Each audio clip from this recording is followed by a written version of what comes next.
Nous bénissons le Seigneur. Amen. Gloire à Jésus. J'aimerais vous inviter à prendre Matthieu chapitre 16, à partir du verset 15e jusqu'au verset 18e. Matthieu chapitre 15,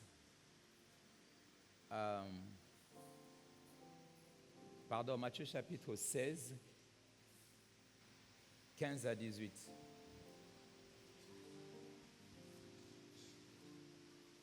Yes. Matthieu 16, 15 à 18, je lis au nom du Seigneur. Yes. Et vous, leur dit-il, qui dites-vous que je suis? Simon-Pierre répondit, tu es le Christ, le Fils du Dieu vivant.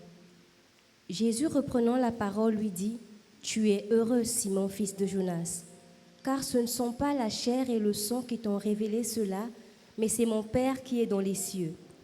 Et moi, je te dis que tu es Pierre, et que sur cette pierre, je bâtirai mon église, et que les portes du séjour des morts ne prévaudront point contre elle. Sur Parole du cette Seigneur. pierre, je bâtirai mon église.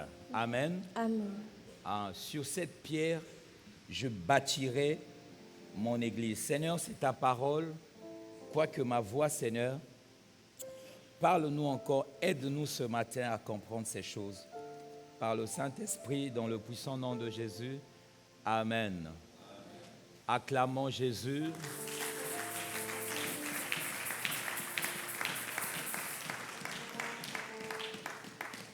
Alléluia. Alors j'ai vraiment à cœur ce matin de parler de nouveau de l'importance d'être attaché à l'Église. Amen. L'importance d'être attaché à l'Église. C'est une importance cruciale. Notre vie ou encore notre survie en dépend. Amen. Notre croissance, notre maturité, notre stabilité en dépendent. Notre paix, notre bénédiction en dépendent.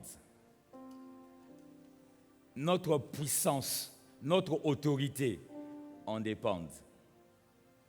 Alléluia. Le Seigneur a fait une promesse extraordinaire à l'Église. Il a rattaché la promesse selon laquelle l'Église ne peut jamais échouer. Alléluia. Amen. Oui. Matthieu 16, que nous avons lu, nous montre en fait que l'Église ne peut jamais échouer. C'est la promesse qu'il fait à l'Église d'être irrésistible. Amen. L'Église est irrésistible. Ça veut dire que lorsque l'Église pose une action, le monde ne peut pas résister. Tu ne dis pas Amen parce que tu ne crois pas en fait. Mais c'est ça qui est la vérité. Amen. Il attache à l'Église la promesse qu'elle ne sera jamais ébranlée. C'est pourquoi l'Église n'est jamais ébranlée. Depuis plus de 2000 ans, vous ne pouvez pas savoir quelles sont les sciences qui ont opéré, quelles sont les intelligences qui se sont mélangées, qui se sont mises ensemble, qui ont fait des réunions pour dire comment arrêter ça. Ils n'ont pas pu depuis des siècles. Alléluia. Amen. Hier, j'étais en train de parler ici, lorsqu'on a fini, on était en train de sortir de la salle des maternités. Et toi, tu connais la salle des maternités, c'est quoi? Qui ne connaît pas ce que c'est que la salle des maternités? Non, pas de l'hôpital à Cissé, la salle des maternités, de HCC. Tu ne connais pas, sois sincère, lève la main. Bon, qui connaît? Bon, maintenant, regarde celui qui est à côté de toi. Non, garde la main levée, toi qui connais. Regarde celui qui est à côté de toi. Dis-lui, toi, tu as quel problème? On a dit qui ne connaît pas, tu n'as pas levé la main. On demande qui connaît aussi, tu ne lèves pas la main. Tu as quel problème? Hein? pose-lui la question. Non, il ne va pas te taper. En plein culte, l'avantage en plein culte, c'est que quelqu'un ne peut pas te taper. Ah, peut-être il peut t'attendre à la sortie. En plein culte, il ne peut pas. Vraiment, si quelqu'un tape l'autre en plein culte, je ne sais pas c'est quel type de sorcellerie. Amen. Je ne sais pas s'il y a des églises comme ça où en plein culte, les gens se sont battus. Peut-être qu'il y en a quelque part dans le monde. Il y a toujours eu. Mais si tu es pasteur, tu es malheureux. Tu es là et puis tu vois des fidèles en train de se battre. Si on est dans le monde, tu poses ta démission. Lorsque nous étions en train de sortir de la salle des maternités, à la fin du culte, pose la question à celui qui est à côté de toi, qui a levé la main. Pose-lui la question, c'est quoi la salle des maternités? Lorsque nous étions en train de sortir hier de la salle des maternités, j'ai dit en fait que nous devons avoir une certaine attitude très réservée vis-à-vis de l'Église catholique. Amen. Parce que nous qui sommes les pentecôtistes, je viens vérifier si... Ah ok. Nous qui sommes les pentecôtistes, nous avons une attitude de mépris. Un mépris exagéré vis-à-vis de l'Église catholique. Faites attention avec ça. J'ai dit hier en fait que si tu étais né en 1400, c'est déjà beaucoup de siècles après Jésus. Hein. C'est déjà 15 ou 16 siècles après Jésus. Si tu étais né en 1400 et que tu étais chrétien, tu allais voir que tu devais être catholique. Toi-même, tu allais voir que tu es catholique, en fait. Je ne sais pas si vous comprenez ce que je suis en train de dire. Je ne sais pas où tu allais. Tu n'allais pas trouver au standard pour Christ. Tu allais être catholique, tu allais aimer ça. Et puis, hier, il y a un bien-aimé qui a dit, mais ici au Congo même, avant 1982, il n'y avait pas des églises pentecôtistes. Donc, tous ceux qui priaient ici au Congo et qui aimaient Dieu, Dieu les aimait aussi. Mais tous ceux qui priaient avant 1982, ils étaient des catholiques. Dans l'église catholique, c'est l'église qui a reçu toutes sortes de coups. Amen. Amen. Oui, ils ont reçu des coups. Vous savez, si même ils ont, à un certain moment, c'est comme s'ils ont dévié. Vous savez, quand tu as reçu trop de coups, c'est difficile d'être exactement ce que tu étais avant. Ça, c'est je ne sais pas, en 18 siècles, ils ont vécu ça. Regardez l'église pentecôtiste. Regardez l'église pentecôtiste. Ou bien je parle depuis les réformes. Je ne veux même pas être à 3 siècles. Je ne veux même pas être à 3 siècles. Regardez les dérives qu'il y a. Regardez les dérives. Seulement même pas 3 siècles. Regardez les dérives. Heureusement, Jésus revient bientôt. Si on nous laisse encore 3 siècles encore, je ne sais pas, on sera capable de faire des choses extraordinaires. Des bêtises. Amen. Mais l'Église catholique, après près de 20 siècles, ils sont quand même là-haut. Ils font quelque chose qui ne sont pas très clairs, mais ils sont là. Donc j'ai dit, je ne vous dis pas d'aller à l'Église catholique. J'aime que vous restiez ici. Mais je vous dis, quand vous êtes à haut standard pour Christ, principe numéro 1, on ne critique jamais une seule église, même pas l'église catholique. Alléluia, on ne critique pas. On ne critique pas. On ne critique jamais. On ne critique jamais. Amen. Et donc, ils ont persévéré pendant des siècles. L'église a persévéré. Il y a eu toutes sortes d'assemblées générales, ainsi de suite, des histoires pour arrêter l'église. Ils n'ont pas pu. Il y a eu toutes sortes de tentatives pour faire disparaître les Bibles. Jusqu'aujourd'hui, ils continuent. Les histoires qu'on a électroniques là, le projet, c'est de faire disparaître les Bibles en papier. C'est ça le projet. Le projet là, il continue. Ici, le Seigneur Jésus ne revient pas, il risque de réussir ça. Mais l'église a toujours un plan. Dieu, c'est-à-dire que la promesse là, Matthieu 16, c'est extraordinaire. C'est extraordinaire. Parce que ce qui se passe aujourd'hui, c'est qu'avec l'électronique, ils sont en train de modifier. Ils sont en train de modifier les choses essentielles de la Bible. C'est juste parce que tu ne connais pas, tu n'as pas lu la Bible avant l'électronique. Si tu avais lu la Bible avant l'électronique, quand tu lis ici, tu vois, il y a des mots qui sont en train de sauter. Voilà pourquoi je vous encourage à avoir toujours votre Bible en papier.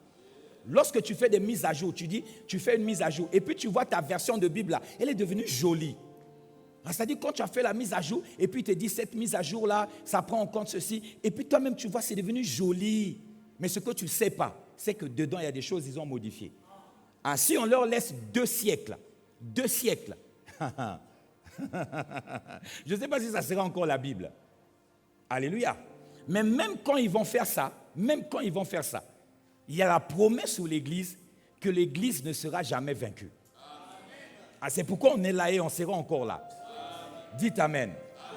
Dites encore Amen. Et la transcription dynamique de Alfred Cohen traduit mieux l'idée que je suis en train de dire, que l'Église ne peut jamais échouer, que l'Église est irrésistible, que l'Église ne peut jamais être ébranlée. Je ne sais pas si tu peux me lire Je t'ai donné ça, Alfred Cohen, si tu l'as, de Matthieu 16 qu'on a lu tout à l'heure.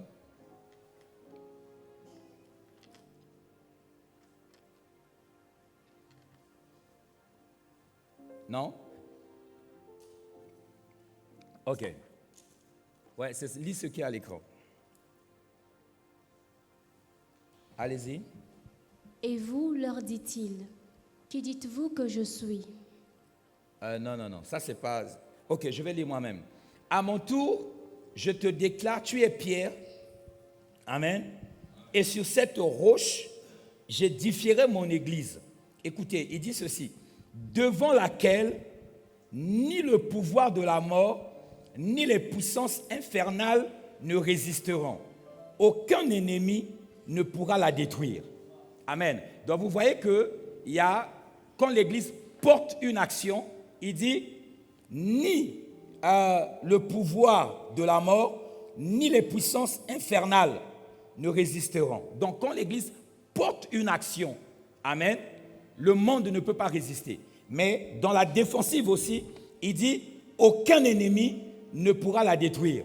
Donc, aucun ennemi ne pourra porter une attaque sur l'Église et puis détruire l'Église. Ce n'est pas possible. Ce n'est pas possible. Hein?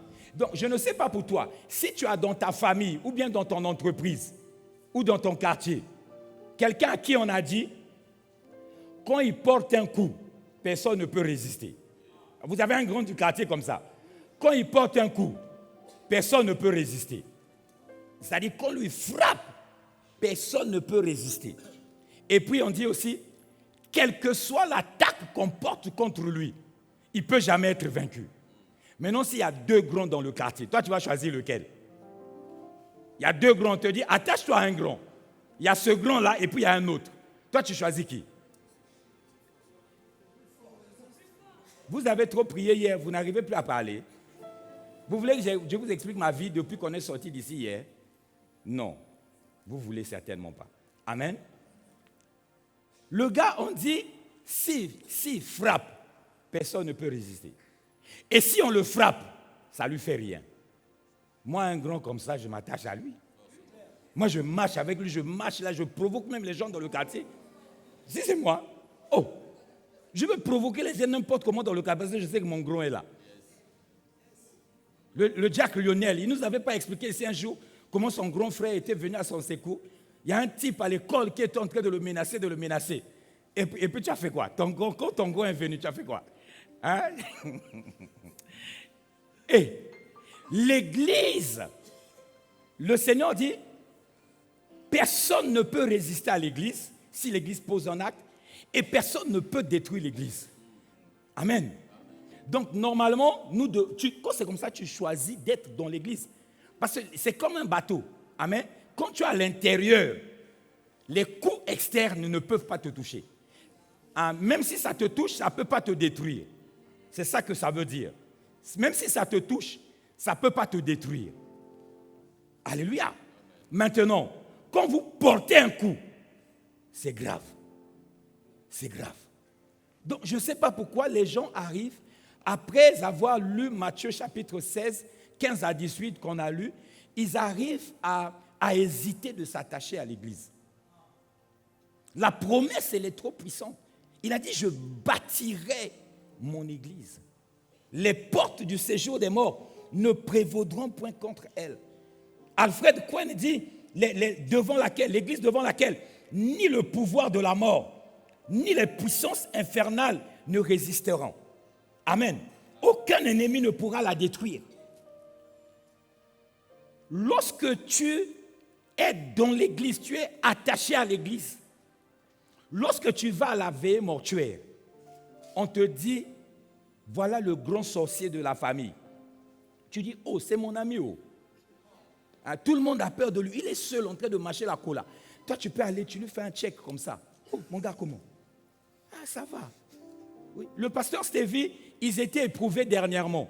Et puis, il y a un grand sorcier, soi-disant, qui est venu, je ne sais pas, de Dolisie. On lui a dit, c'est un grand sorcier de la famille. Quand il a salué, il lui a dit, quand tu es venu ici, j'espère que tu as laissé ta sorcellerie là-bas. Hein. Il n'a pas peur. Ou? Les gens, tu dis, mamé, tu dis ça au grand sorcier. Toi, tu ne peux pas avoir peur du grand sorcier. Assieds-toi. Tu ne peux pas avoir peur du grand sorcier parce que toi, tu es attaché à l'église. Hein, s'il veut faire quelque chose, il ne peut pas t'atteindre. Parce que ta vie est cachée en Christ. Donc, lorsque le diable veut convaincre quelqu'un à ne pas aller à l'église, c'est une attaque du diable. Ou bien lorsque toi-même tu sens dans ton cœur, tu n'as plus envie d'aller à l'église, c'est une attaque du diable. Tu dois te lever contre ça. Tu dois te lever contre ça. Tu dois dire, arrière de moi Satan. Seul, c'est-à-dire que tu es là dans la chambre et puis toi-même tu sens, j'ai plus envie d'aller à l'église. Hein. Dès que tu sens un truc comme ça, tu te lèves, tu te fâches. Dans ta chambre, tu fermes la porte. Satan, sors. Sors de ma vie, sors, je sais que c'est toi, sors de ma vie, jusqu'à ce que tu ressens encore l'envie d'aller à l'église.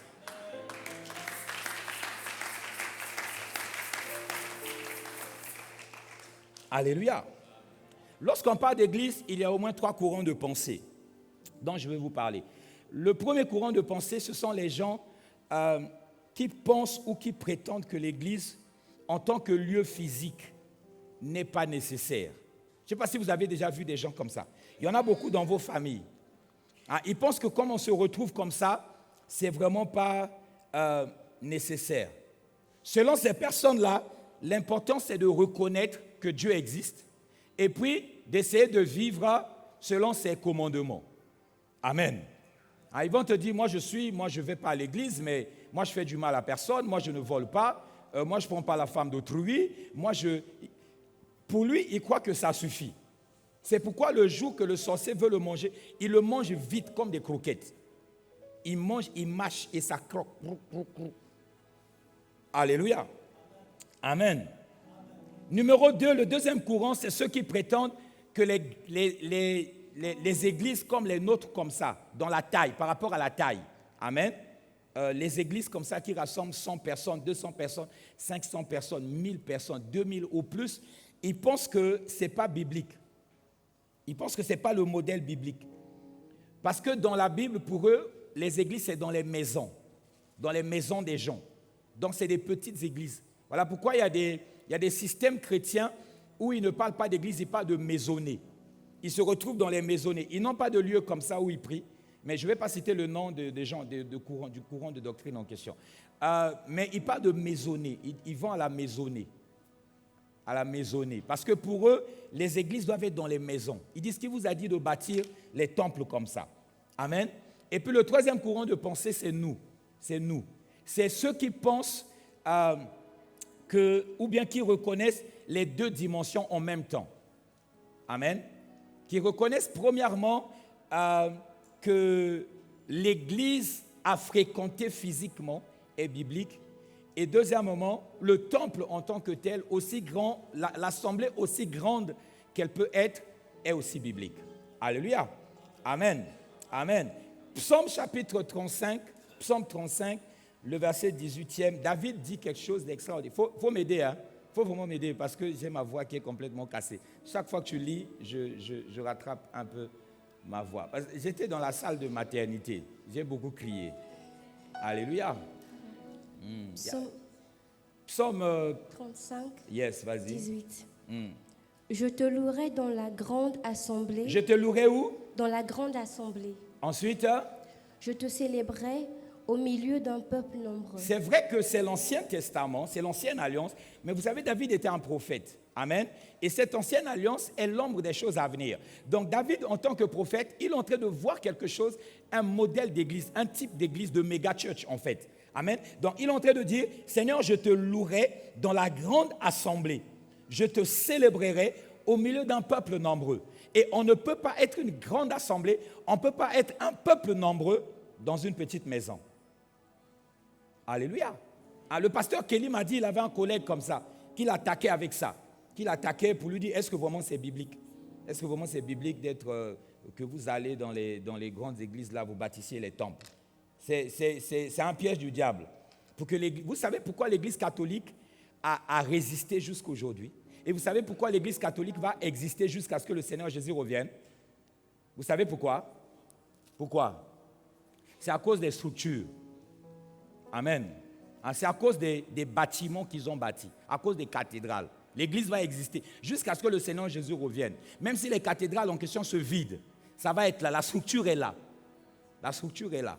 Donc lorsque vous voyez à l'Église, nous sommes en train de parler d'acheter des terrains, de bâtir des temples, des temples. Nous sommes en train de pérenniser la vision au standard pour Christ pour des siècles.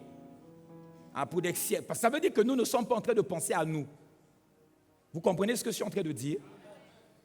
Donc si tu es un parent responsable, tu ne penses pas seulement à toi.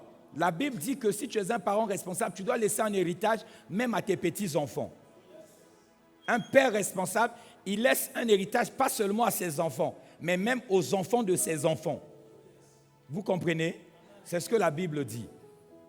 Amen. Donc l'Église a tenu à cause de ça. Dans les structures que nous bâtissons, c'est important. C'est important. C'est important. Dites Amen. Dites encore Amen. J'aime beaucoup le texte de Actes des Apôtres, chapitre 2, parce que ce texte-là, il vient mettre tout le monde d'accord par rapport à ce que nous sommes en train de dire. Si tu peux lire Actes 2, 46-47, s'il te plaît. Ils étaient chaque jour tous ensemble assidus au temple. Ils rompaient le pain dans les maisons et prenaient leur nourriture avec joie et simplicité de cœur, louant Dieu et trouvant grâce auprès de tout le peuple. Amen. Et le Seigneur ajoutait chaque jour à l'Église ceux qui étaient sauvés. Oh yes. Alléluia. La Bible dit, ils étaient chaque jour tous ensemble assidus au temple. Au temple ici, c'est la dimension de comme nous sommes là. Amen. Donc c'est biblique. La première église était assidue dans le temple. Amen. Mais la Bible ajoute, ils rompaient les pains dans les maisons. Donc ils avaient aussi des réunions dans les maisons. Donc ceux qui font les maisonnées, il faut leur dire, c'est vous qui êtes contre nous, nous on n'est pas contre vous. Vous comprenez ce que je suis en train de dire? C'est-à-dire que nous on reconnaît qu'on peut prier dans les maisons, mais on sait aussi qu'on peut prier aussi dans le temple. Alléluia. Il faut leur dire, c'est vous qui êtes contre nous, nous on n'est pas contre vous. Dites Amen. Dites encore Amen. Donc là, la Bible est en train de parler d'une vie assidue au temple. Avoir une vie assidue au temple, la Bible est en train de décrire dans Actes chapitre 2 ici, comme une bonne attitude. Et c'est de ça que je suis en train de parler ce matin. J'ai rencontré beaucoup de gens qui, dans ma vie professionnelle aussi, mais aussi des fois lorsque vous êtes dans les réunions de famille, ou bien dans les matangas ou les fêtes ou je ne sais pas trop quoi.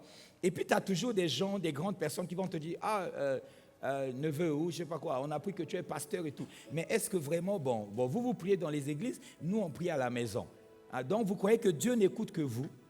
Il faut leur dire que nous on n'est pas contre vous, c'est vous qui êtes contre nous. Amen. Parce que nous on sait qu'effectivement à la maison Dieu peut t'écouter. Mais on sait que l'église c'est important. L'église c'est important. Aimer les gens, ne pas voler, ne pas faire du mal aux autres, ça ne suffit pas. Il y a une vie que nous devons vivre dans l'église. Et mon but aujourd'hui est de montrer à tous combien il est important et biblique en tant qu'enfant de Dieu de faire partie de manière active d'une église. Vous savez, de manière active, c'est important. Parce qu'il y a des gens aussi qui viennent à l'église, mais de manière très passive, qui ne font rien. Qui vont dire, ouais, moi, je n'ai pas trop besoin de ça. Moi, je viens, je prie et je pars. Il ne faut pas faire comme ça. Tu es déjà attaqué. Vous savez, le diable, il attaque à plusieurs niveaux. En fait, tu es déjà attaqué par le diable. Lorsque tu dis, moi, je ne veux pas les problèmes, moi, les gens, moi, je me méfie des gens et tout, donc je viens à l'église, je fais mon culte. J'aime bien le pasteur Roland. Le pasteur Roland, je l'aime bien. Donc, je l'écoute et puis quand il a fini, en tout cas, moi, avant même que beaucoup de gens sortent là, moi, je prends déjà mon sac, je suis sorti, je suis parti. Comme ça, j'ai des problèmes avec personne. Mon ami, le diable t'a attaqué. Tu crois que tu es plus sage que nous? Le diable t'a attaqué. Change d'attitude. Alléluia.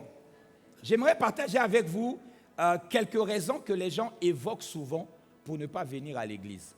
Amen. Numéro 1, il y a certains qui ne viennent pas dans les églises parce qu'ils disent qu'ils sont trop occupés. Quand je commence à dire ça, maintenant, il y a quelqu'un qui commence à penser au module 1. Amen. Mais ce n'est pas le module 1. Alléluia. Ils disent qu'ils sont trop occupés. Ça, j'ai toujours trouvé ça comme une raison très, très orgueilleuse de la part de certaines personnes. Ils ne viennent pas dans les réunions de l'église parce que, semble-t-il, ils sont très occupés, l'umputu. Ils sont très occupés, ils sont débordés par toutes sortes d'occupations. Déjà, lorsque tu dis ça, c'est un mépris pour tous ceux qui viennent à l'église. Tu penses que nous, on s'ennuie dans la vie. Tu penses que tous ceux qui vont dans les églises, c'est parce qu'ils n'ont rien à faire. Viens peut-être vérifier ici. Tu seras surpris de trouver ton chef ici. Et tu ne peux pas me dire que tu es plus occupé que ton chef. Je ne parle pas à vous parce que vous êtes là. C'est ça que vous allez leur dire quand vous irez dehors. Amen. Vous n'êtes pas concernés. C'est des gens, quand on les croise, ils vont vous dire, ouais, la vie d'église me manque. Vraiment, ouais, j'aimerais vraiment être là. La vie me manque. La vie d'église me manque. Je suis même en train de prier Dieu pour que Dieu me donne du temps pour que je puisse venir à l'église. C'est du mépris. Vous savez, bien aimé dans le Seigneur, je dis et je le répète toujours, avec les occupations que nous avons aujourd'hui, tu ne peux jamais trouver le temps libre pour faire quelque chose. Le temps, on ne le trouve pas. Le temps, on le prend. Je ne sais pas si tu comprends ce que je suis en train de dire. C'est-à-dire qu'au milieu de ton agenda très occupé, là, tu prends un temps pour faire quelque chose. Si tu attends d'être libre, d'être totalement libre pour aller à l'église, tu ne seras jamais totalement libre. Tu vas voir même que le dimanche matin à 7h45, il y a un bon film qui va commencer. Un film comme tu aimes. Ça va commencer. Tu vas dire, aujourd'hui, le film là, je risque de ne plus suivre ça. L'église ne va pas mourir. L'église sera toujours là. Dimanche prochain, j'irai. Mais le film, je risque de ne plus de le rater. Et puis tu regardes le film. Le temps, on ne le trouve pas.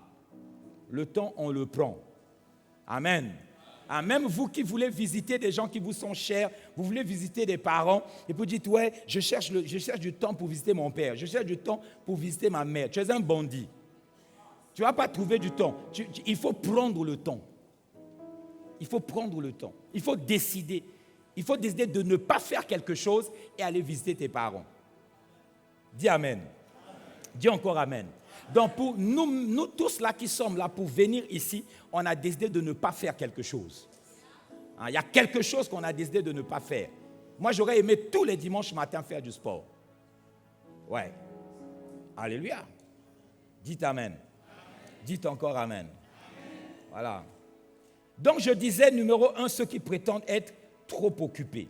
Numéro 2, c'est ceux qui ont la conscience qui est accusée par un péché ou par un problème qui ressemble à un péché. Eux aussi, ils n'aiment pas venir dans les églises. Ils ont une conscience. La conscience les accuse. La conscience les accuse. Amen. Si vous vérifiez bien, ce sont des gens qui aiment Dieu. Ils aiment Dieu. La preuve, c'est que lorsqu'il y a des grands programmes, il peut venir à l'église. Pendant le Nouvel An, il va venir à l'église. Pendant la Pâque, il va venir à l'église. Pendant les anniversaires, il va venir à l'église. Si par exemple, vous faites un programme du type 21 matin, parfois il peut venir.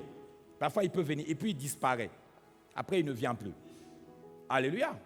Amen. En fait, il aimerait souvent être à l'église, mais la vie qu'il mène l'empêche.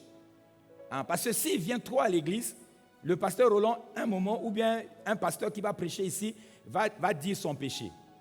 Et donc, il ne supporte pas qu'on dise son péché au micro. Alors que normalement, c'est bien qu'on dise ton péché. Comme ça, parce que la parole de Dieu est puissante. Comme ça, tu auras la force d'arrêter. Mais le problème, c'est qu'eux, ils aiment Dieu en même temps, mais en même temps, ils ne veulent pas abandonner la vie qu'ils mènent. Amen. Ça peut être une relation amoureuse avec une personne mariée.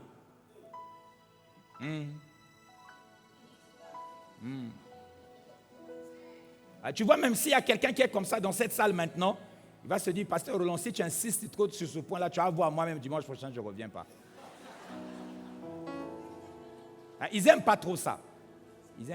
Ils préfèrent, ou bien il va aller dans une... Il y a certaines églises où on n'accuse pas, où on ne parle pas de ce genre de choses. Le pasteur peut même t'accompagner, aller visiter l'homme là qui est l'homme d'autrui. Hein, tu peux l'appeler, tu dis, ah vraiment, pasteur, mon gars là est malade et tout. Il est malade. Est-ce qu'on peut aller prier pour lui?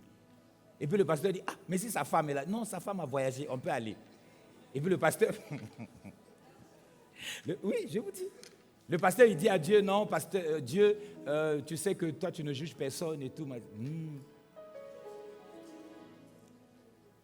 Effectivement, un pasteur peut aller. Mais normalement, cette personne-là doit avoir peur de dire ça au pasteur. Si cette personne dit ça facilement au pasteur, ça veut dire qu'avec le pasteur, il coopère sur ce point-là. Le gars en question même envoie les dîmes au travers de la sœur, au pasteur. C'est-à-dire, la sœur vient voir le pasteur et dit, pasteur, je peux te voir? Il dit, oui. Elle vient avec une grosse enveloppe. Et puis le pasteur dit, ah, merci. Et puis la sœur dit, non, c'est pas moi, c'est lui qui a envoyé. C'est ton beau-frère là. C'est ton... Et puis le pasteur dit, ah ouais, en tout cas, il faut lui dire merci. Et puis il dit que Dieu le bénisse. Amen. D'autres encore, c'est lorsqu'ils sont dans ça c'est les femmes, lorsqu'elles sont dans une situation de Xème bureau. Elles aiment Dieu, elles veulent prier, mais elles ont du mal à venir dans l'église. C'est le même point. Hein? C'est le même point. Elle est 3e bureau, 4e, 5e, 6e bureau. Elle aime Dieu, mais elle n'arrive pas. Elle n'arrive pas. Elle n'arrive pas à venir à l'église. Parce que sa conscience l'accuse en fait.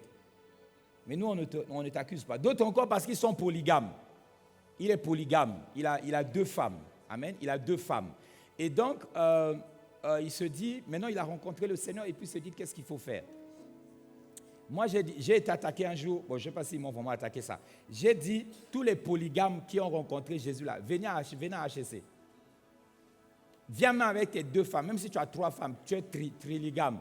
Viens avec avec tes 3 femmes à HCC ici. Parce que la Bible dit que Dieu ne tient pas compte des temps d'ignorance. Je préfère te voir ici à l'église que te voir dehors en train de ramer. Ici, tu vas écouter un conseil qui va t'aider. Et je ne veux même pas te dire, bon, laisse la femme là, reste avec la... Je ne vais pas te dire ça. Comme vous avez commencé, je n'étais pas là. Moi, je m'occupe de ta vie quand tu as rencontré maintenant Jésus.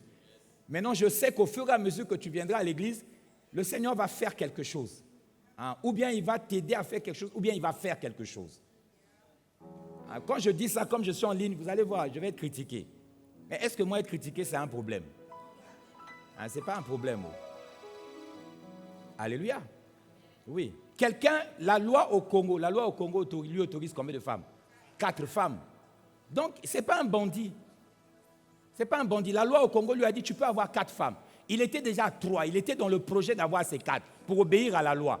Il était à 3. Et puis, il y a une campagne devant. Les 3 là, il les épouse. Il les épouse et tout. Correct. Et puis, il rencontre Jésus. Il écoute une parole, on lui parle de Jésus. Il aime Jésus. Et puis, il veut venir à l'église. Lui, dans la logique de la loi, il n'avait pas fait une faute. Donc, moi, je lui dis, viens avec tes 3 femmes. Viens. Moi-même, je vais vous accueillir. Viens. Et puis, le Seigneur, il va faire quelque chose. Quand je dis ça, tu commences à me regarder bizarrement. Mais toi-même, tu sais que quand tu es venu même ici, tu n'avais pas un péché dans ta vie. Qui t'a fait des problèmes pour le péché en question? Des fois, ça continue même jusqu'à aujourd'hui. Tu viens tranquillement à l'église avec tes talons là, mais tu sais ce que tu fais quand tu pars d'ici. Parce que vous êtes au courant des problèmes des autres, mais vous faites comme si vous êtes des saints. Si Jésus t'a accepté ici, dans ton état là, il va aussi l'accepter lui, dans son état. Ouais. Amen. Dites amen. Dites encore amen. D'autres encore ne veulent pas venir à l'église parce qu'ils ont une vie de débauche. L'alcool, la prostitution, la drogue, surtout les mondanités. Il y a beaucoup de chrétiens qui sont trop rattachés aux mondanités. Par exemple, la vie des boîtes de nuit. Amen. La vie des boîtes de nuit. Il aime l'église, il aime Dieu. Il aimerait bien être souvent à l'église. Mais il se réveille le dimanche matin avec la gueule de bois. Lui-même, quand il se regarde là, il dit, quand je vais aller à l'église, là, parce que le pasteur lui-même, il sort de là. Donc, dès qu'il me croise dans les couloirs, là, dès que je respire seulement, il sait que mon gars, tu étais dedans. Alléluia. Parce que quand quelqu'un il boit, même sa respiration. Un jour, dans ma vie passée, je n'étais pas encore chrétien. J'ai bu. Et puis je suis allé j'étais au bureau. J'étais dans le bureau fermé. C'est 1997, quelque chose comme ça. Donc ne dis pas où le pasteur il avait bu. J'étais même pas chrétien. Et puis il y a une maman qui est venue, qui a ouvert la porte. Je n'ai pas parlé. Vous savez, quand quelqu'un a bu, il est calme. J'étais calme comme ça. Et puis elle a juste ouvert la porte. Elle a dit, ça c'est une brasserie ou quoi? Alléluia. J'ai dit, maman, qu'est-ce qu'il y a? Elle me dit, tu étais où mon fils? J'avais bu toute la nuit. Amen. Donc comme je connais ça, si je te croise, je sais. Je sais. Ah. Je sais. Même si tu as fumé. Si tu as fumé le chanvre, j'ai vécu dans le chanvre. Donc je flaire le chanvre même à 10 mètres. Donc tu te dis, si je vais à l'église, le pasteur là, qui est à Poto là, il va m'attraper. Donc je ne vais pas aller. Mon ami, viens seulement comme ça, ce n'est pas grave. Ah, viens, même si tu avais fumé le chanvre hier, viens seulement. Nous croyons dans la puissance de Dieu pour convaincre ton cœur et que tu arrêtes ça. En fait, c'est ta conscience qui t'accuse, ce n'est pas nous. Le problème de Satan, c'est ça. Il t'emmène dans le péché. Après, lui-même, il commence à te dire, tu as vu, non? Tu as vu le péché que tu commets là? Tu veux aller prier. Toi-même, tu es vraiment trop courageux. Hein? Tu veux aller à l'église. C'est Satan qui te dit. Il dit, non, mais depuis que j'ai vu des courageux, toi, tu dépasses. Avec ce que tu as fait. Mais c'est lui qui t'avait poussé à faire ça. Après, maintenant, le matin, tu vas aller à l'église. Satan, il te dit, il dit, tu vas aller vraiment. Tu n'as pas peur de Dieu. Satan te dit, tu ne crains pas Dieu, toi. Avec ce que tu as fait hier, tu vas aller à l'église. Après, toi-même, tu te dis, ah non, donc je ne pars pas. Mon ami, c'est le diable. Tu es attaqué. Ah, viens comme tu es là. La puissance du Saint-Esprit peut te toucher et puis tu es délivré pour toujours. Alléluia. D'autres encore, ils ne veulent pas venir dans les églises parce qu'ils sont complexés. Ils n'ont pas la force de caractère. Ils ont leurs amis de naissance, leurs amis d'enfance plutôt, qui n'aiment pas les églises, qui se moquent des églises. Lui, il aime l'église, lui, il aime Dieu, mais parce que ses amis avec qui il est tous les jours se moquent des églises, il n'arrive pas à s'assumer. Amen. Et donc, il ne vient pas à l'église. Il aimerait bien venir à l'église en cachette. On ne vient pas à l'église en cachette. On assume qu'on est un chrétien. Il y a beaucoup de gens ici dans vos entreprises, on ne sait même pas que vous êtes des chrétiens. Alléluia. Tous mes collègues savaient que j'étais un pasteur. J'étais directeur au milieu d'eux et j'étais un pasteur. Ils le savaient. Ils le savaient. Amen. Ils le savaient. Un jour, nous sommes allés à faire un workshop à Brazzaville, à un grand hôtel à Brazzaville, toute l'équipe des managers. On est arrivé et puis on a fait un jeu de rôle, comme vous savez, ça se fait dans les workshops, où il fallait que chacun vende l'autre. Chacun vende l'autre. Et puis il y avait un Français de souche, lui il devait me vendre. Il devait me vendre. Comme si j'étais un produit, il doit me présenter pour que les gens m'achètent. Amen. Et dans les valeurs, lui c'est un païen. Dans les valeurs qu'il est en train d'énumérer, quand il parle de mes valeurs, après il dit, je crois que Roland a toutes ces bonnes valeurs parce que c'est un pasteur. Vous comprenez? Donc, il utilise ça pour me vendre, pour dire que vous pouvez l'acheter parce que c'est un homme de valeur, un homme sur qui... J'étais là, j'ai dit, waouh. On était entre nous des directeurs. Lui, il était directeur des opérations. On était entre nous des directeurs. Je n'ai pas honte de ça. Mais toi, tu ne veux pas que les gens ils sachent que tu es chrétien, pourquoi? Hein? Tu peux répondre, donner le micro à quelqu'un. Pourquoi tu ne veux pas qu'on sache que tu es chrétien? Tu peux, assume. Ça va t'aider. Dis amen. Dis encore amen. D'autres encore, ils ne viennent pas dans les églises parce qu'ils adorent des idoles. Hein? Ils ont chez eux à la maison, à cause des traditions, on leur a laissé quelque chose. Hein? Moi, Bikok.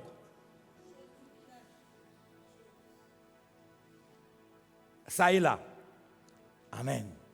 Et donc, il se dit, si je vais dans ces milieux-là, surtout si je vais à la salle des maternités, là, les gars, là, risquent de m'anéantir mes choses. J'aime Dieu, mais... Et donc, ils vont choisir un genre d'église où ils savent qu'ici, il n'y a pas la puissance du Saint-Esprit pour être confrontés à ce qu'ils font. Ils ne vont pas aimer nos églises-là. Ils ne vont pas aimer. Amen. Ils ont des totems traditionnels. D'autres encore, ils ne peuvent pas venir parce qu'ils appartiennent à des loges ésotériques ou à des clubs un peu bizarres. Je ne vais pas citer les noms des clubs ici, ni des loges. Je ne fais pas la publicité. Les pasteurs commencent à faire la publicité des loges. Moi, je ne parle pas des loges. Je ne fais pas leur publicité. Vous savez, aujourd'hui, les loges n'ont même pas besoin de faire une publicité. Parce que nous, les chrétiens, on fait leur publicité. Le pasteur Roland Elenga est pour lui 100% chrétien. Mais c'est les gens, c'est des crétins, certains crétins, parce qu'il y a chrétiens et crétins. Il y a certains crétins qui vont dire partout, non, il est franc-mécanicien. Non, il est franc-menuisier. Donc, eux-mêmes, les francs-menuisiers, ils sont contents. Parce qu'ils savent que moi, je ne suis pas avec eux. Mais les gens qui sont normalement avec moi disent que moi, je suis avec eux. Donc, eux, ils n'ont plus besoin de faire leur publicité. Alléluia. Moi, je ne fais pas leur publicité. Je ne parle pas d'eux. Je les dépasse tous. Je ne suis pas impressionné par eux. Alléluia. Je les respecte. Ils ont fait leur choix. Moi, j'ai fait mon choix aussi. Je l'assume. Je suis serviteur de Jésus-Christ 100%. À 100%. Voilà, c'est clair. C'est important que vous sachiez ça. 100%. Yes. Je ne mélange rien. Donc les gens qui vous disent là, non, votre pasteur là, c'est un mauvais cœur, c'est des sorciers. Je suis 100% assis là-dedans, dans les choses de Dieu. Et je n'ai pas l'intention d'aller dans ces choses-là. Les années passées, lorsque j'étais en fonction, ils sont venus avec des propositions alléchantes. Je n'ai pas pris. Donc je n'ai pas l'intention d'y aller. Tu peux être rassuré pour ça. Oh. Alléluia. Et j'ai une meilleure vie. Pourquoi je vais aller? Alors, moi, j'ai une meilleure vie que eux tous. Dites Amen. Quand je dis ça, il y a des gens qui ont peur. Ils disent, pasteur, il ne faut pas trop dire ça. Tu vois, c'est ça ton problème. Matthieu 16 dit quoi? Je t'ai lu Matthieu 16 ici. Voilà, déjà, tu as peur. Alléluia. Amen. Donc, en général, ce sont des croyants qui aiment Dieu, mais ils n'ont pas la force de quitter ce dans quoi ils vivent. Pour la plupart, quand vous parlez avec eux, ils vont vous dire qu'ils aiment Dieu. Les femmes qui ont des maris, qui sont dans ces choses-là, si tu lui poses la question, ton mari prie, elle va te dire, elle fait ça. Après, elle dit, bon, lui-même, il dit qu'il prie. Vous comprenez? Souvent, elle dit ça. Elle dit, bon, papa, lui, il dit qu'il prie. Donc, les gens en question pensent vraiment, et ils ont une certaine connaissance de Dieu, mais ils arrangent ça, ils créent une relation avec Dieu par rapport à ce qui les arrange. L'église, c'est une bonne chose. Il me reste 16 secondes, j'ai encore 6 points. Ça, c'était seulement le premier point. Donc, j'ai 6 points qui ressemblent à ça. Qu'est-ce que je fais? Il me reste... Comment en 16 secondes, tu vas faire 6 points qui ressemblent à celui-là? Alléluia. Amen.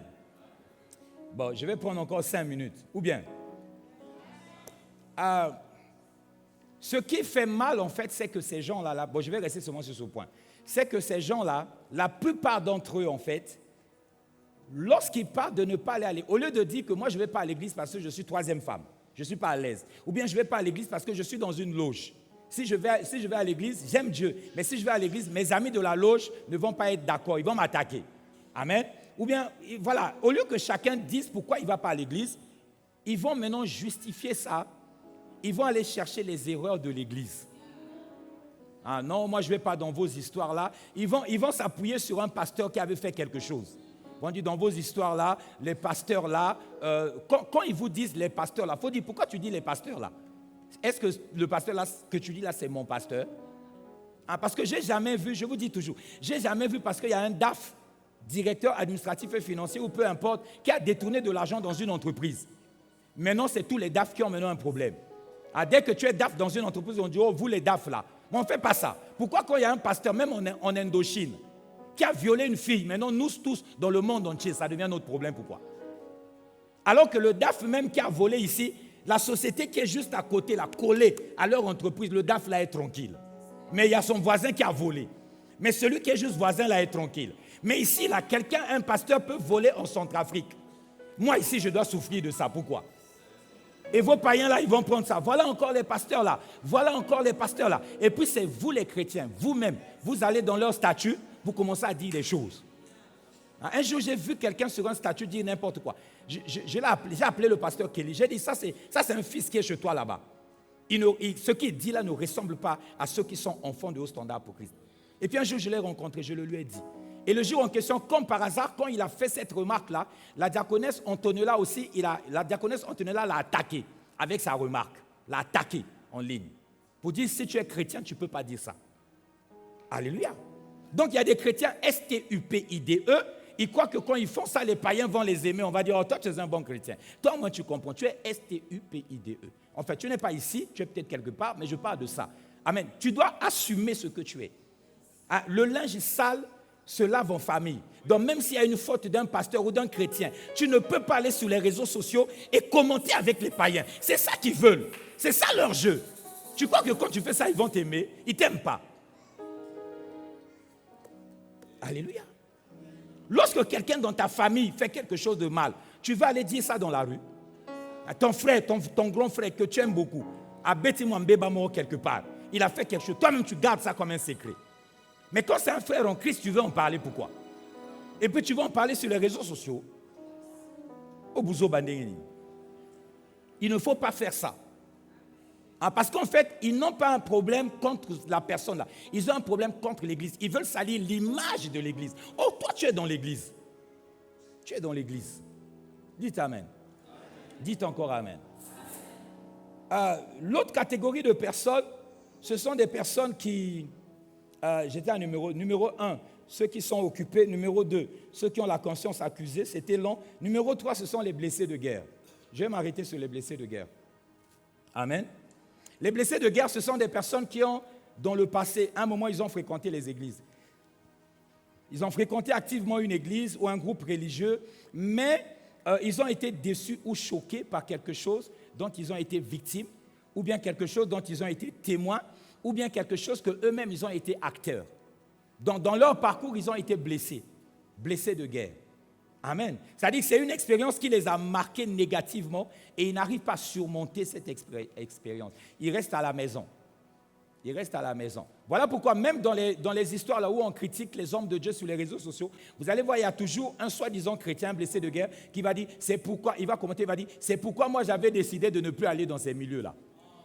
Vous ne voyez pas, il y a des commentaires comme ça. Il y a toujours un comme ça, c'est un blessé de guerre. Il faut l'écrire en inbox, tu lui dis, frère, blessé de guerre, viens. Viens, on va parler, on va t'aider. Alléluia. Amen. Amen. C'est des histoires, par exemple, des attouchements. Il y a une histoire d'attouchement ou bien de viol, harcèlement sexuel de la part d'un chrétien à l'église, violence verbale, les murmures contre eux. C'est-à-dire qu'il était dans une église et puis il y a eu une situation, on a murmuré contre lui, une trahison, voilà, quelque chose. Ça peut être aussi une sœur qui a fait un avortement et puis tout le monde était au courant. Elle a fait un avortement, tout le monde était au courant, et puis elle a honte. Voilà pourquoi j'ai dit, il y a des cas que vous avez subis, mais il y a aussi des cas où parfois vous avez été acteur. Quand tu as fait un avortement, c'est toi l'actrice. Et puis comme les gens sont au courant, et puis les gens ont parlé de ça un peu, et tu ne veux plus venir à l'église. Moi j'ai toujours dit, quand tu fais une erreur, ne nous impose pas la manière dont nous on doit réagir par rapport à ton erreur. Toi, ce que tu dois faire, c'est de te repentir par rapport à ton erreur. Nous, si on réagit mal, on va se repentir par rapport à ça aussi. Mais tu ne peux pas nous imposer la manière que nous, on doit réagir à ton erreur à toi. Non, moi, je suis allé là-bas à Casino Super U. Je suis allé à Super U, j'ai volé, on m'a attrapé. Mais non, le frère là, quand il m'a regardé bizarrement. Ça, c'est quelle église ça? Ça, c'est quel frère ça? Donc, ce que toi, tu allais voler là, ce n'est pas un problème. C'est seulement comment le frère t'a regardé qui est un problème. Vous comprenez ce que je suis en train de dire ou pas? Alléluia. L'église est une puissance. L'église est la maison de Dieu. Il ne faut pas qu'il y ait une raison quelconque. Il ne faut pas que le diable trouve quelque chose pour te pousser à ne plus venir à l'église. Je sens que je dois avancer encore. Il n'y a pas de problème. En dehors des blessés de guerre, il y a aussi ceux qui sont à la recherche d'une spiritualité à leur convenance. C'est-à-dire, eux, ils se baladent d'église en église. Il vient dans cette église-là. Si on dit à un séminaire là-bas, il part. Si on dit à ceci, il part. Il vous quitte ici. 3 mois, il n'est plus là. Et puis, vous voyez sur les réseaux sociaux, il est dans une certaine église. Ou bien, il est dans une certaine église. Et puis, mais il va vous dire, non, je suis toujours avec vous. C'est-à-dire que c'est bizarre. Et quand elle va, des fois, elle fait 6 mois, elle ne va pas dans une église. Et puis, elle va dans une nouvelle église. Quand elle va dans la nouvelle église, elle est là. Au début, il est chaud, ou bien elle. Et puis, à un certain moment, on lui dit, frère, pourquoi? Non, mais j'étais à HCC. Ces jours-ci, je communiais à HCC. On dit, mais comment là-bas? Ouais, c'est bien, vraiment c'est bien. L'organisation, c'est bien, les messages, c'est bien, c'est structuré et tout. Mais, c'est des gens qui ont toujours un mais. C'est-à-dire que chaque église où ils vont, c'est bien, mais ils cherchent une église parfaite. Une église qui a été customisée par rapport à eux. L'église, ce n'est pas ta tête. L'église, c'est l'œuvre de Dieu. Et si toi, tu n'es pas parfait, mon ami, si toi, tu fais encore des erreurs, supporte que nous aussi, on peut faire des erreurs. Alléluia. Amen. Je vais aller rapidement, je vais terminer ça. Ensuite, il y a ceux qui reviennent à l'église quand ils sont dans le besoin. Ça, c'est les escrocs. Il dit qu'il appartient à une église, mais il ne vient pas souvent. Mais quand il est dans un besoin, il utilise l'église comme un moyen. Je ne sais pas si vous avez déjà vu, j'ai vu dans mon ancienne église, quelqu'un avait fui l'église et puis est revenu à l'église seulement à quelques semaines de son mariage. Pour qu'on célèbre son mariage, parce qu'à l'église, on donne des cadeaux. À l'église, on donne beaucoup de cadeaux. Donc, quelques semaines avant son mariage, il est venu à l'église. Il est venu, ah non, le frère est revenu. Ah, on est tous contents. Le frère est revenu, ah, ça fait, Doyon, il rit pourquoi? Doyon, moi, je ne parle pas de la personne que tu penses là. Moi, je suis en train de prêcher par l'esprit. Ta façon de rire là, c'est un peu bizarre. Amen. Et puis, on dit, ah, le frère est revenu, oh, c'est bien, c'est bien, c'est bien. Et puis, 2 semaines, il y a une annonce de mariage. Ah, il va se marier. Ah, mais ça aussi, c'est bien, oh. Il va se marier. Il va se marier, On organise son mariage. Non, il y a des courageux. Il y a des courageux. Quand le mariage est fini, il est parti. Il n'a même pas fait semblant de venir 2 semaines. Après son mariage, il a taillé. Mais c'est quelqu'un que j'aime beaucoup, hein. Je parle comme ça. Il est pour lui partir. Oh. Quelqu'un a dit, comme lui aussi à l'époque, il cotisait pour les mariages des autres. Maintenant, il s'est dit, moi aussi, mon mariage, on doit cotiser pour moi. Donc, il est venu prendre sa part et puis il est parti. Il a taillé la zone. Amen. Amen. Ah, ça, c'est des gens qui ont une liste d'exigences qu'ils ne trouvent jamais en totalité dans une seule église. Donc, il va trouver 8. Il a 10 choses, 10 exigences. Il trouve 8 ici, il y a 2 qui manquent, il quitte. Il va chercher les 2 là ailleurs. Et quand il arrive là-bas, il trouve les 2 là. Mais les 8 qu'on avait ici, on n'a pas là-bas. Il quitte aussi. Il va chercher ailleurs. Ça, la église n'a pas. Alléluia. Ah. Il revient à l'église quand ils ont des besoins. Ça peut être un besoin social.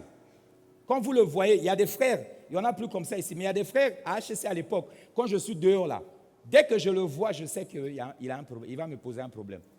C'est-à-dire, il va faire au moins 2 dimanches. Tu vas voir, il vient jeudi. Lui-même, il demande, parce qu'il n'y a plus les cultes des mardis, il veut des cultes tous les jours maintenant.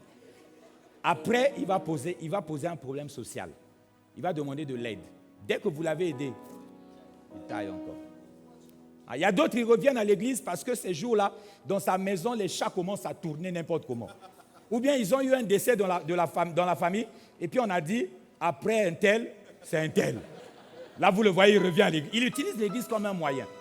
Il revient à l'église. Si le sorcier de la famille là meurt, il quitte encore l'église. Parce qu'il pense qu'il n'est plus en danger. Alléluia. Dites amen. Dites encore amen. Bon, il y a 2 autres cas, je ne vais pas en parler. Mais je veux dire ceci, bien-aimé dans le Seigneur. Tu ne peux pas vivre ta vie chrétienne de manière à atteindre la maturité chez toi à la maison. Beaucoup de gens aujourd'hui disent, ouais, moi je suis les cultes en ligne. C'est vrai qu'en ligne, tu peux recevoir des messages aussi qui peuvent changer ta vie. Mais la maturité chrétienne, la spiritualité chrétienne, ce n'est pas juste recevoir. Tu grandis aussi en donnant aux autres. Tu grandis aussi en assistant les autres. Et ça, seul à la maison, tu ne peux pas vivre ça. C'est dans l'église que tu vis ça. Tu grandis aussi en supportant les autres. Alléluia. Tu grandis, il y a quelque chose qui s'est passé, ça t'a fait mal, et puis à un moment, tu surmontes ça. Ça veut dire que tu as grandi. Tu as grandi spirituellement. Donc, tu as besoin. L'église, c'est important parce que le fer va aiguiser le fer. Si tu es seul à la maison, tu ne peux pas être aiguisé. C'est vraiment difficile. Amen. Il faut venir à l'église. Il faut venir à l'église. Pour rester longtemps dans une église, il faut avoir des idées arrêtées. Vous savez, quand on parle d'idées arrêtées, c'est comme quelque chose de négatif. Mais il y a des choses pour lesquelles il faut avoir des idées arrêtées. Idée arrêtée numéro 1, décider de toujours être attaché à son église. C'est un avantage d'être attaché à l'église. Alléluia, dit, moi je resterai toujours attaché à mon église. Quel que soit le problème, je reste. Idée arrêtée numéro 2, savoir que dans aucune église du monde, il n'y a que les gens parfaits. Dans aucune église du monde, il n'y a que les gens parfaits.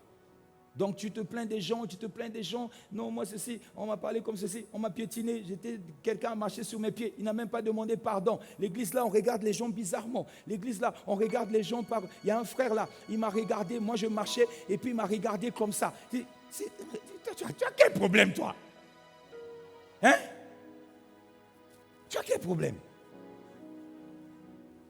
Dans aucune église du monde, il n'y a que des gens parfaits. Si tu regardes bien, toi-même, tu n'es pas parfait.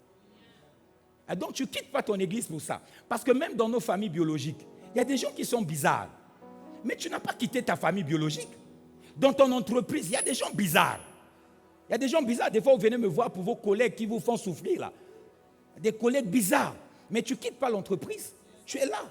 Pourquoi si dans l'église, il y a quelqu'un qui est bizarre, quelqu'un qui peut-être a marché sur ton pied, ou bien quelqu'un, tu avais dit bonjour, il n'a pas répondu à ton bonjour. Pourquoi tu veux quitter l'église? Tu ne quittes pas l'église pour ça? Hein? Parce que dans l'église, il y a des gens qui te disent bonjour. Il y a d'autres qui ne te disent pas bonjour. Ma question est celle-ci. Pourquoi tu veux quitter l'église à cause de ceux qui ne te disent pas bonjour? Pourquoi tu ne restes pas à l'église à cause de ceux qui te disent bonjour? Vous comprenez ma question ou pas? Parce que toi-même tu dis, non, papa un tel, lui quand même me dit bonjour. Papa un tel, lui quand même me dit bonjour. Le frère un tel, lui quand même. La soeur un tel quand même me dit bonjour. Mais un tel ne dit pas. Un tel ne dit pas bonjour. Un tel. Dans moi l'église là, je ne veux plus venir. Oh! Pourquoi tu choisis de ne plus venir à cause de ceux qui ne te disent pas bonjour? Pourquoi tu ne choisis pas de rester à cause de ceux qui te disent bonjour? Tu dis, oh, moi l'église là, moi je vais rester. C'est vrai qu'il y a un tel qui ne me dit pas bonjour. Il y a un tel qui ne me dit pas bonjour, mais papi est là, il me dit toujours bonjour. Maman Marceline me dit toujours bonjour. La sœur Brumel me dit bonjour. Papa Ben, papa Shadrach me disent toujours bonjour. Ça suffit. Ça suffit. C'est-à-dire, chaque fois que le culte finit, tu viens vers eux. Parce que tu sais que les autres, peut-être, ils ne vont pas te dire bonjour. Tu viens pour toi vers eux. Tu viens pour toi vers eux. Je ne veux même pas parler de toi-même. Parce que si on ne te dit pas bonjour, pourquoi toi tu ne commences pas le premier à nous dire bonjour? Aujourd'hui, je ne veux pas t'attaquer. Je ne veux pas t'attaquer. Pourquoi tu ne t'attaches pas à ceux qui te disent bonjour? Dès que le culte finit, tu viens vers eux. Oh, Ben comment? Oh, papa Shadrach, comment ça va? Parce qu'eux, ils vont te répondre. Ah, ça va frère. Et puis c'est bon. Tu passes pour toi, tu es parti. Amen. Ouais. Un jour, Paul Hénin était en train de prier, et il était en train de prêcher. Il a dit, si tu as un don spirituel, tu as remarqué que tu es un pasteur, et chaque fois que tu pries, par exemple, pour les maux de ventre des gens, les gens, ils guérissent. Mais les paralytiques ne marchent pas. Les autres maladies, ça ne marche pas. Il dit, quand tu arrives à une conférence, asseyez-vous, quand tu arrives à une conférence, tu te mets là, direct, tu lances un appel. Tous ceux qui ont mal au ventre, là, venez. C'est là où tu opères. C'est là où ne cherche pas, non, pourquoi moi je n'ai pas ressuscité un mort, pourquoi non, tu as déjà une spéciale. Attaque ça directement. Donc s'il y a des gens qui te disent bonjour, c'est bon. Dès que le culte, toi-même tu les cherches, Dès que le culte, un tel est là-bas, un tel est là-bas, un tel est là-bas. Dès que le culte est fini, tu vas vers eux. Là-bas au moins tu vas avoir un bonjour. Tu auras au moins 17 bonjours. 17 bonjours, c'est déjà beaucoup. Dis Amen. Dis encore Amen. Le diable ne veut pas. Toi tu as envie d'acclamer depuis là. Hein? Bon, acclamez avec lui. Depuis là, il a envie d'acclamer. Je ne sais pas pourquoi. Il aime les acclamations. Chaque fois que je parle, mais personne.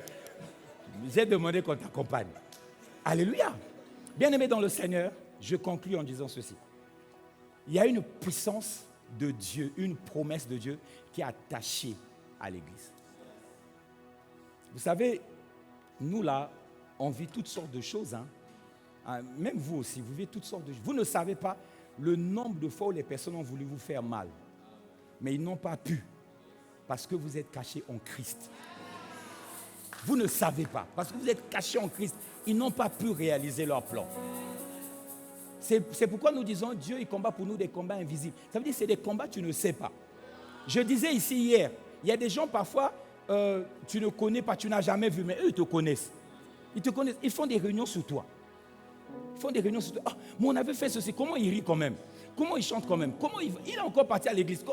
Ils ne savent pas. C'est-à-dire qu'ils font des choses pour t'anéantir. Mais ils n'arrivent pas à t'atteindre. Pas parce que tu es extraordinaire. C'est juste parce que ta vie est cachée en Christ. Gardez vos vies cachées en Christ, bien-aimés dans le Seigneur. Et le meilleur moyen de le faire, c'est en venant à l'église, c'est en restant à l'église, c'est en s'attachant à l'église. Je te demande pas d'être parfait, mais je te demande de t'attacher à l'église.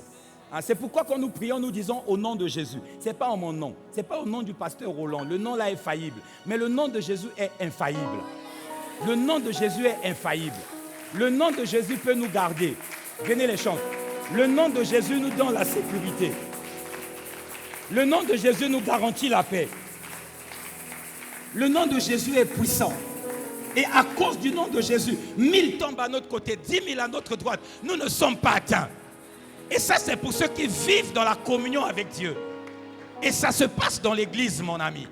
Ça se passe dans l'église. C'est là qu'il y a une bergerie. C'est là qu'il y a un berger. Et Dieu, il a fait des dons à l'église. Il a donné les apôtres. Il a donné les pasteurs. Il a donné les prophètes. Il a donné toutes sortes de ministères pour l'édification, pour que l'église soit gardée, pour que l'église soit préservée. Alléluia. Il y a un terrain, il y a un environnement pour ça. C'est lorsque tu es dans l'église que nous sommes au courant de ce qui t'arrive. Même si tout le monde n'est pas au courant, même si tous ceux qui sont au courant ne font pas quelque chose, mais il y a au moins quelqu'un qui a été sensible à ton problème. Alléluia. Il y a au moins quelqu'un qui a été sensible à ton problème. Et c'est dans l'église. Si tu n'es pas dans l'église, nous ne sommes pas au courant. Nous ne sommes pas au courant. On ne sait pas, on ne te voit pas, ou on te voit très rarement. On te voit très rarement. Dans le jour que tu as un problème, on ne sait pas. L'ennemi est en train de te massacrer, de te matraquer, on ne sait pas. On n'est pas au courant. Mais si tu es souvent là, quand tu fais un dimanche sans être là, on s'inquiète. Mais si tu n'es pas souvent là, même quand tu n'es pas là, on se dit, bon, c'est son rythme à lui. Sois souvent là. C'est comme dans les familles. Quand vous avez un enfant qui a 1 an, qui a 2 ans, qui est très, très bruyant, comment on dit? Il est très chaud, allez, je ne veux pas dire turbulent, mais c'est un enfant qui est... Un enfant comme ça, c'est bien. C'est bien. Parce que le jour qu'il est calme, vous savez qu'il a un problème. Vous savez qu'il est peut-être malade. Mais un enfant qui est toujours calme, quand il est malade aussi, il est calme. Donc, on ne sait pas. Et puis, on est surpris, il faut aller aux urgences. Mais un enfant qui est toujours, dès qu'il se réveille, papa, maman, il monte là, il descend là, puis vous êtes là, hey, toi là, mets-toi, descends là-bas, et toi, le jour qu'il se réveille, et puis il est trop calme, vous savez qu'il y a un problème. Quand tu es souvent là, quand tu n'es pas là, nous savons que tu n'es pas là. Mais quand tu n'es pas souvent là, même quand tu n'es pas là, on ne se rend pas compte que tu n'es pas là. Aujourd'hui, je veux te réconcilier avec ton église. Je veux te réconcilier avec ton église, avec ta fréquentation de ton église, quel que soit le problème, quels que soient les challenges, les défis de la vie. L'église a une promesse. Sois caché à l'intérieur de cette promesse. Mettons-nous sur nos pieds. Donnez-nous un chant, les amis. Je vais prier pour le nom de Jésus. Je vais prier pour ta vie d'église en 2026. Alléluia.